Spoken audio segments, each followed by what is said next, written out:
Hello friends, welcome again. So, today we discuss about the most important topic for our class ninth students.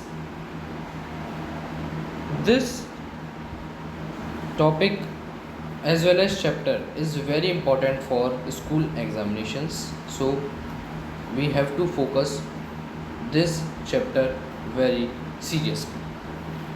So, the chapter name is Why do we fall ill? ये question है कि हम बीमार क्यों पड़ते हैं। कुछ circumstances होते हैं, कुछ ऐसे दिक्कतें हो जाती हैं जिसकी वजह से हम बीमार हो जाते हैं। इस चैप्टर में हम पूरा वही पढ़ेंगे कि किस वायरस की वजह से या किस कंडीशन की वजह से हम बीमार पड़ते हैं या उसके प्रिवेंशन कैसे कैसे हैं। सबसे पहले हम डिस्कशन करेंगे हेल्थ के बारे में। तो हेल्थ एक स्टेट होती है जिसमें फिज़िकल, मेंटल और सोशल वेलबींग पर्सन्स या ऑर्गेनिज्म आते हैं। अगर हम किसी भी हेल्दी पर्सन को डिफ़ाइन करेंगे तो सबसे पहले हम ऐसे ही करेंगे कि वो बंदा फिज़िकली, मेंटली और सोशली एकदम वेल सेटल्ड होना चाहिए। ठीक है, यही हेल्दी पर्सन की पहचान है। ठीक है, जो कंडीशंस होती हैं किसी भी ऑर्गेनिज्म की या पर्सन की गुड हेल्थ के लिए, वो होती हैं तीन। Good physical and social environment, यानी फिज़िकल यानी जहाँ पे वो रहता है, इन्वायरमेंट यानी सोशल इन्वायरमेंट जहाँ पे वो जैसा उसका एरिया है वहाँ पे रहे, जैसे वहाँ पे गंदगी ना हो, वहाँ पे कोई कचरे का ढेर वगैरह ना हो, गार्बेज एरिया ना हो, गार्बेज वाला। गुड फिज़िकल एरिया हो यानी वहाँ पे वो आराम से दौड़ भाग कर सके। ठीक है। गुड इकोनॉमिक कंडीशंस, उसके घर में इकोनॉमिक कंडीशंस अच्छी हों। Social equality and harmony, social equality हो। ठीक है, सब सामान है। ठीक है, सामाजिक समानता। ठीक है। तो as you can see, I briefly explain the points. First, good physical and social environment includes clean surrounding, good sanitization, which is a very important part in our daily life right now. Proper garbage disposal and clean drinking water. Proper garbage disposal and clean drinking water are very important. ठीक है. Next is good economic conditions include job opportunities for earning to have nutritious food and to lead a healthy life, यानी उससे अच्छा खाना मिलेगा जिसमें पोषण होंगे, जिसमें प्रोटीन होंगे, कार्बोहाइड्रेट्स होंगे, विटामिन होंगे। ठीक है, उसकी अच्छी जॉब अपॉर्चुनिटी होगी, तभी तो वो सब कर पाएगा ये सब। ठीक है। नेक्स्ट इज आता है आपका social equality and harmony are necessary for healthy and peaceful life. ठीक है, ये आपके हेल्थ था और उसके कंडीशंस थे। नेक्स्ट इज आता है difference between healthy and disease free life, indirectly. ठीक है, ओके। हेल्दी पर्सन की बात करें, हेल्दी लाइफ की बात करें, तो it is a state of physical, mental and social wellbeing. It refers to individual physical and social environment, यानी एक पर्टिकुलर इंसान को करता है जिसमें वो फिजिकल और सोशल इन्वायरमेंट आते हैं उसके अंदर। ठीक है, तभी इंडिविजुअल हैज़ गुड हेल्थ। अगर ऊपर के फर्स्ट पॉइंट अगर हैं उसमें सभी के सभी, तभी वो गुड हेल्थ माना जाएगा मनुष्य। Disease free, it is a state of absence from disease. ठीक है, डिजीज़ फ्री ऑर्गेनिज्म वो ऑर्गेनिज्म है या वो पर्सन है जिसके पास अपनी डिजीज़ नहीं हो, कोई भी disease like as cold, fever, etcetera. ठीक है, हेल्दी में यानी वो फिजिकली स्ट्रॉन्ग होना चाहिए, मेंटली और सोशली। ठीक है, it refers to only to the individual. ठीक है, द इंडिविजुअल में हैव गुड हेल्थ और पुअर हेल्थ। कॉमन सी बात है, चाहे तो उसकी गुड हेल्थ होगी या चाहे पुअर हेल्थ होगी, चाहे उसको न्यूट्रिशियस फूड मिले चाहे ना मिले, अगर मिलेगा तो गुड हेल्थ होगी, नहीं मिलेगा तो नहीं होगी। Next is what does disease look like, very important and very interesting. ठीक है, यानी डिजीज़ लगती कैसी हैं, देखने में होती कैसी हैं, हिंदी मतलब इसका ये है, when a person is affected by disease either the normal functioning or the appearance of one or more system of the body changes for the cause. जब कभी भी कोई भी एक पर्सन को डिजीज़ हो जाती है, चाहे वो नॉर्मल फंक्शनिंग की वजह से हुई हो या अपीयरेंस हुआ हो किसी भी एक्स्ट्रा सिस्टम का, उसकी बॉडी चेंजिंग हो, यानी कुछ भी ऐसा उसके अंदर वायरस वगैरह आया हो जिसकी वजह से उसके अंदर डिजीज़ आई है, ठीक है, ओके। तो जो ये जो चेंजेस आए हैं उनको हम कहते हैं symptoms. These changes give rise to signs of the disease called symptoms. Symptoms का मतलब होता है यहाँ पे आपका, सिम्टम्स मतलब वो प्रेजेंस बताते हैं डिजीज़ की, कि यानी अब आपको डिजीज़ हो चुकी है, यानी वो प्रेजेंस बता देगा कि हाँ आपको डिजीज़ है, कुछ ऐसा आइडेंटिफिकेशन दे देगा वो, ठीक है। On the basis of the symptoms physicians look for the signs of particular disease and conduct test to confirm the disease. Common सी बात है, फिर जो आपके फिजिशियंस होते हैं, जो डॉक्टर की एक ब्रांच कह सकते हो, वो फिर सिम्टम्स की हेल्प से ये पता लगाते हैं कि रियल में उस डिजीज़ के साइन क्या हैं। जैसे आपके कोरोना वायरस है, कोरोना वायरस में क्या क्या होता है, कोरोना वायरस में खांसी होती है, बुखार होता है, ठीक है। तो ये तो नॉर्मल बुखार में भी होता है, लेकिन इसमें क्या होता है, इसमें हेडेक होता है, मतलब कुछ एक्स्ट्रा ऑर्डिनरी आइटम तो हुआ, तो वो साइंस हुए, ठीक है। अब आते हैं टाइप्स ऑफ डिजीज़। तो यहाँ पे डिजीज़ 2 टाइप में क्लियरिफाई की गई, डिफरेंशिएट की गई। सबसे पहले एक्यूट डिजीज़ और second is chronic disease. First is acute disease. These disease are which last only a short period of time and does not have long term effect on health. यानी ये छोटे से ही होते हैं, इनका जो टाइम पीरियड होता है वो छोटा सा होता है और ये हमारे हेल्थ पे ज़्यादा असर नहीं करती। इसमें कॉमन आते हैं एग्जांपल कोल्ड, कफ, टाइफाइड, कोलेरा आ सकते हैं। इसमें से आपको 2 इंपॉर्टेंट याद रखने हैं, टाइफाइड और कोल्ड। हालांकि 4 है, इनमें से 2 कर लो, 2 तो मिनिमम होने चाहिए एग्जांपल आपके माइंड में। Next is chronic disease. Chronic disease में वो डिजीज़ आती हैं जो कि एक लॉन्ग टाइम डिजीज़ होती हैं, ठीक है, जो कि हमारी बॉडी या हेल्थ पे इफ़ेक्ट करेंगी। जैसे डायबिटीज़, जिसे हम शुगर भी कहते हैं, टर्बोक्लाइसिस और कैंसर, वेरी डेंजर, लेकिन इसका हालांकि इलाज है आजकल, ठीक है। और इसके भी फर्दर डिवाइडेशन हुए फिर इन्फेक्टिशियस डिजीज़, फिर आगे चल के आई और अच्छी disease, infectious disease and non infectious disease. अगर हम थोड़ा अच्छी तरीके से समझे तो कम्युनिकेबल डिजीज़ और नॉन कम्युनिकेबल डिजीज़, ठीक है। तो इन्फेक्टिशियस डिजीज़ वो डिजीज़ होती हैं जो कि इन्फेक्टेड पर्सन से आती हैं, किसकी मीडियम से, air, water, vector, physical contact और सेक्सुअल कांटेक्ट। अगर इनमें से कोई भी हुआ है किसी भी इन्फेक्टेड पर्सन से तो वो हमें आ जाएगा। लाइक एज कॉमन कोल्ड, मान लीजिए उसने छींक दिया तो उसके जो वायरस हैं, उसके अंदर जो पार्टिकल्स की, जो उसने छींका है उसके अंदर जो पार्टिकल्स हैं वो हमारे मुंह तक आ जाएंगे एयर की हेल्प से। एयर यहाँ पे मीडियम बना, ठीक है। Chicken pox, mumps, typhoid, cholera, tuberculosis, malaria, very danger, AIDS etcetera. आगे चलते हैं नॉन इन्फेक्टिशियस डिजीज़। ये वो डिजीज़ होती हैं जो कि एक इन्फेक्टेड पर्सन से नहीं हो सकती। एग्जाम्पल ना बेरी, rickets, night blindness, diabetes, cancer, high blood pressure, etcetera. Common सी बात है, मुझे हाई ब्लड प्रेशर है तो आपको कैसे हो जाएगा? मैं थोड़ी छींकूंगा आप पे, अगर छींक भी देता हूँ तो आप पे कोई असर ही नहीं होगा। हाँ, लेकिन इन्फेक्टिशियस डिजीज़ में हो जाएगा अगर मुझे जुकाम है तो। ये आपका थोड़ा इम्पोर्टेंट है। Next is cause of disease. तो डिजीज़ के कॉज क्या हैं, ये मतलब डिजीज़ होती किस किस से हैं? Pathogens like virus, bacteria, fungi, protozoans और वॉर्म्स, ठीक है। Poor health and undernourishment, अच्छी तरीके से खाना ना खाना। Malfunctioning of body parts, अच्छी तरीके से बॉडी पार्ट्स का काम ना करना। इन्वायरमेंटल पॉल्यूशन, वेरी इंपॉर्टेंट, ठीक है। और जेनेटिक डिसऑर्डर। जेनेटिक डिसऑर्डर मतलब यहाँ पे एक एग्जांपल से समझिएगा आप थोड़ा सा। किसी बच्चे में बचपन से एक डिफेक्ट आता है कि उसका हाथ थोड़ा बेकार है, या उसका हाथ टूटा हुआ है, या हाथ उसका लूला है, लूला मतलब थोड़ा सा बेकार है उसका हाथ, तो वो होता है, ठीक है। नेक्स्ट इज इन्फेक्टिशियस डिजीज़ के एजेंट्स भी होते हैं। ध्यान से देखिएगा, these agents which cause infectious disease are called pathogens. जो इन्फेक्टिशियस डिजीज़ करते हैं उन एजेंट को हम कहते हैं पैथोजेंस। इसमें viruses, bacteria, fungi, protozoans and worms. सबसे पहले पैथोजेन में आए आपके वायरसेस।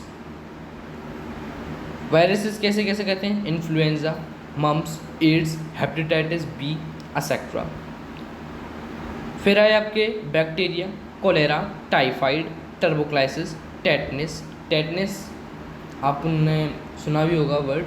जब कभी भी आपके लोहे से कुछ चीज़ लग जाती है, लोहे की कोई चीज़ लग जाती है, तो आपको टेटनिस का इंजेक्शन लगवाना पड़ता है। तो टेटनिस का इंजेक्शन यानी जिससे कि आपके जो लोहा है, लोहे के अंदर जितने भी पार्टिकल्स हैं। अगली बात करें तो बैक्टीरिया में हमने पढ़ लिया ये वाला। फंजाई में स्किन इन्फेक्शंस हो जाते हैं। मार्केट में बहुत सारे आइटम्स आते हैं जिसकी वजह से इन्फेक्शन हट जाए, ठीक है। प्रोटोजोन की बात करें तो प्रोटोजोन में मलेरिया होता है, जिसमें आता है आपका प्लाज्मोडियम। जिसकी वजह से आपका मलेरिया होता है वो होता है आपका, तो थोड़ा ध्यान से देखिएगा, ये जो मलेरिया है, ये मलेरिया प्लाज्मोडियम नाम का एक वायरस पाया जाता है मॉस्किटो, फीमेल मॉस्किटो के अंदर, जिसे हम कहते हैं फीमेल एनोफेलीज। ये थोड़ा हमें ध्यान से सुनने की बात है। प्लाज्मोडियम का आप स्ट्रक्चर भी देखोगे आगे चल के बाकायदा, उसकी टेंशन नहीं है बिल्कुल, ठीक है। आगे चलते हैं, देखिएगा ये जो आपका, ये देख सकते हो आप, ये स्लीपिंग सिकनेस, ये एक प्रोटोजोन की वजह से होती है जिसका नाम होता है ट्राइपनोसोमा। जब आप 11th क्लास में आ जाओगे तो बाकायदा इसका एक पूरा स्ट्रक्चर है, उसे आप अच्छी तरीके से देखोगे। स्लीपिंग सिकनेस बीमारी होती है ट्राइपनोसोमा से। प्रोटोजोन का पार्ट है फ्लैजिलेटेड प्रोटोजोन, जिसकी वजह से ये बीमारी होती है, ठीक है। फ्लैजिलेटेड प्रोटोजोन के अंदर आता है आपका ट्राइपनोसोमा, ठीक है। जब आप 11th में आएंगे, प्रोटोजोन्स का 4 पार्ट हैं, सिलिएटेड, एमोबॉइड, फ्लैजिलेटेड, स्प्रोजोन्स। अच्छी तरीके से पढ़ोगे, टेंशन की बात नहीं बिल्कुल। और अगली बात करें, और वॉर्म्स जो होते हैं, कीड़े, वो उनसे इंटेस्टाइनल इन्फेक्शन हो जाता है। जब आप 10th क्लास में आओगे तो बाकायदा इंटेस्टाइनल का आप स्ट्रक्चर देखोगे, ठीक है। अब हम अगली बात करते हैं, means of spread of infectious disease. किस किस मीडियम में आपका इन्फेक्टिशियस डिजीज़ होते हैं, ध्यान से देखिएगा कृपया करके इसे, ठीक है। तो देखिएगा ये कुछ इन मीडियम दिए गए हैं जिसकी वजह से आपके इन्फेक्टिशियस डिजीज़ होता है। सबसे पहले थ्रो एयर, इसमें आता है आपका कॉमन कोल्ड, टर्बोक्लाइसिस, निमोनिया। वाटर से आपका होता है कोलेरा, अमीबॉइक डिसेंट्री, एमीबॉइक डिसेंट्री, ठीक है, जिसे हम डायरिया भी बोल देते हैं। थ्रो वेक्टर्स, वेक्टर्स मतलब कीड़े, कीड़े मकोड़े। Mosquitoes, malaria, dengue, yellow fever.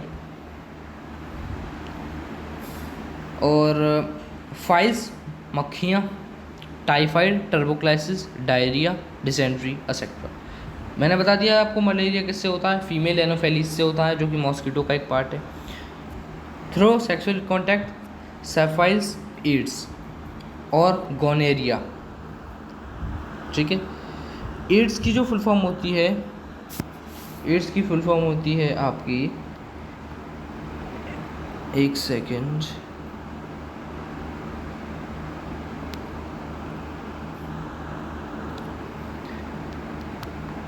Acquired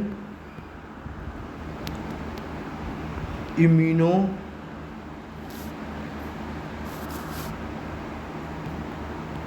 deficiency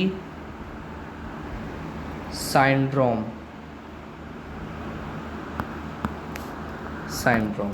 ठीक है।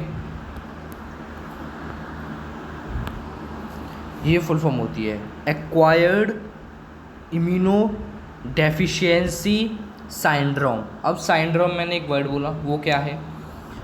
उससे जाने से पहले हमें ये जानना ज़रूरी है कि जो आपका एड्स जो होता है वो एक वायरस से होता है, जिससे हम क्या बोलते हैं, HIV वायरस, जिससे की फुल फॉर्म है ह्यूमन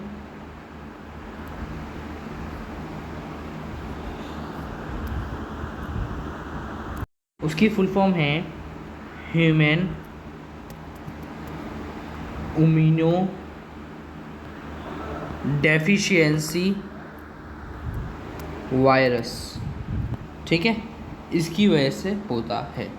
ठीक है, अब यहाँ पे साइंड्रोम मैंने एक वर्ड बोला, वो क्या है?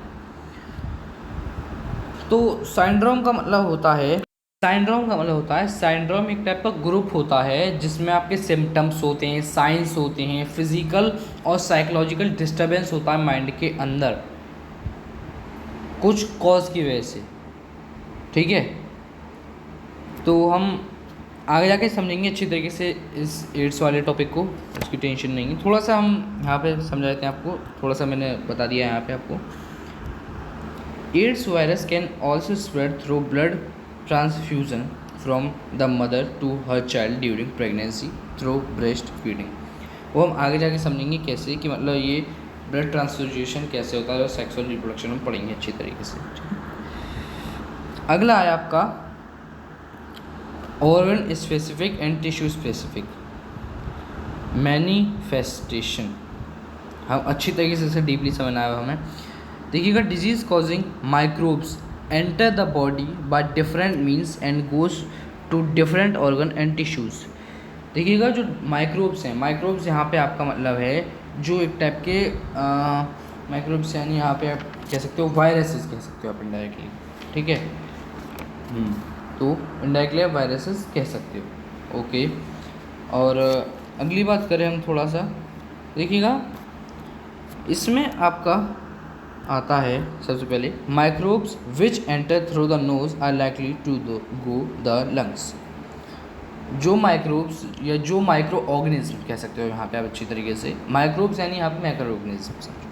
माइक्रो ऑर्गेनिज्म जो हमारी नाक के अंदर से जाते हैं वो लंग्स में जाते हैं। जब हम रेस्पिरेशन वाला टॉपिक समझेंगे तो अच्छी तरीके से उसका एक प्रोसेस है वो समझेंगे, लेकिन अभी आप ये समझ लो कि जब कभी हम एयर को लेते हैं या ऑक्सीजन को लेते हैं, तो जब हम ऑक्सीजन को लेते हैं तो कुछ माइक्रोब्स हमारी नाक में चले जाते हैं, नाक से नॉस्ट्रिल्स से होते हुए और लंग्स तक पहुंच जाती हैं। ठीक है, जो कि टर्बोक्लाइसिस नाम की बीमारी कर देते हैं।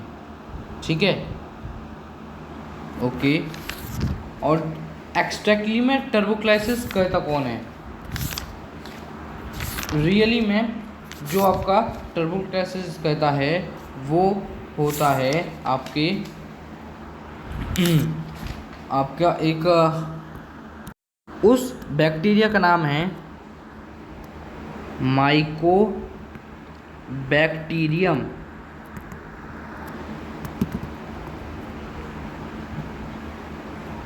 ट्यूबरक्लोसिस।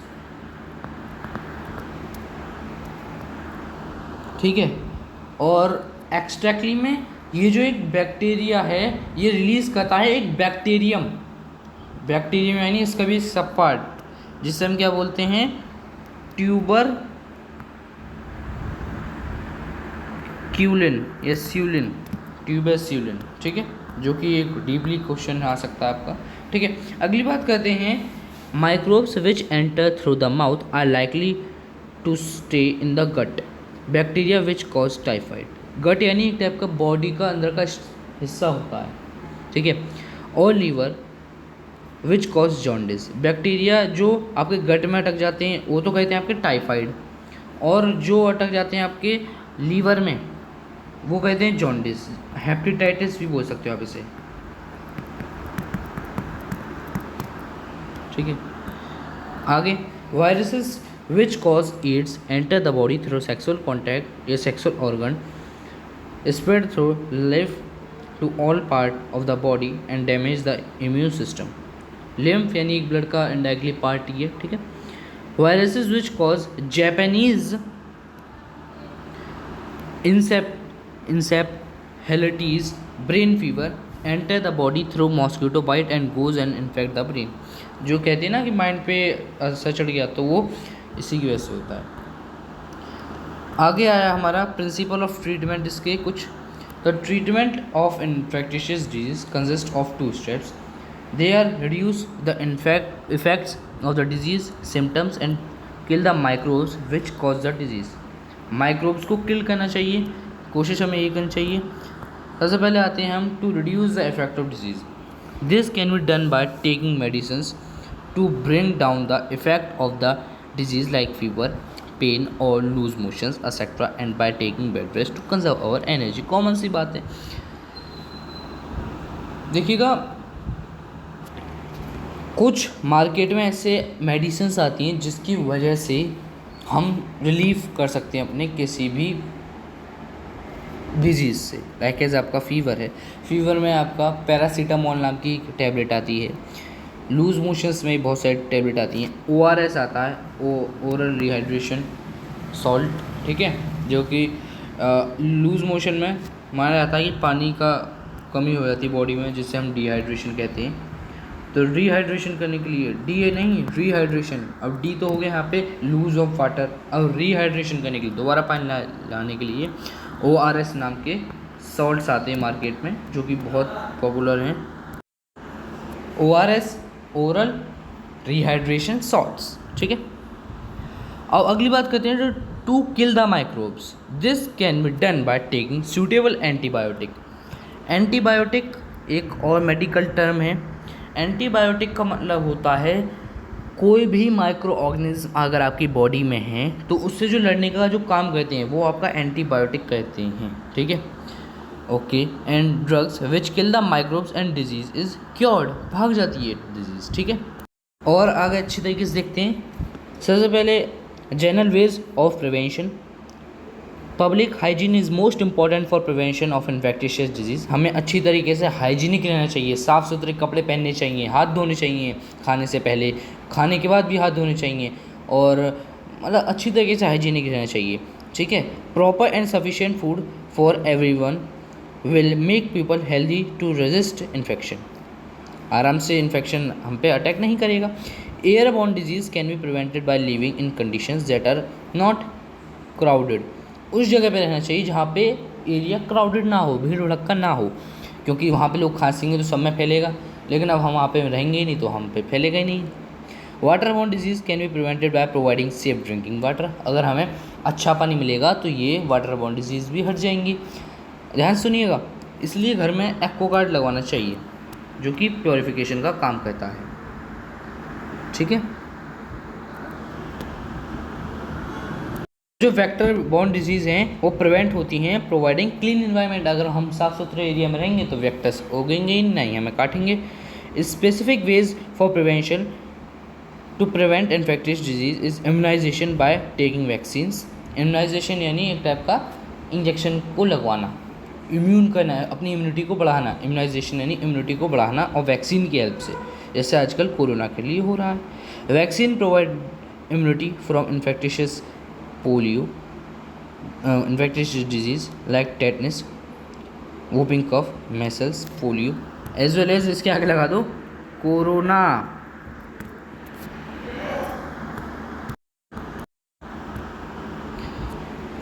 मतलब इम्यूनाइजेशन एक टाइप का हमें वही इम्यूनिटी बढ़ाता है, और हमारी बॉडी के अंदर एक इम्यूनाइजेशन सिस्टम होता है, इम्यूनिटी सिस्टम होता है जो कि किसी भी बैक्टीरिया से लड़ने के लिए सक्षम है, ठीक है।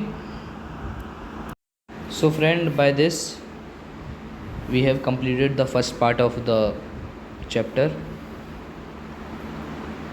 Thank you for taking my lecture and watching my this video.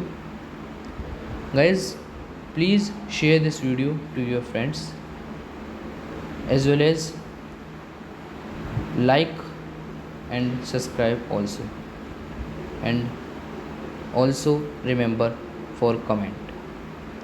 Thank you guys. Be safe, be happy. Thank you.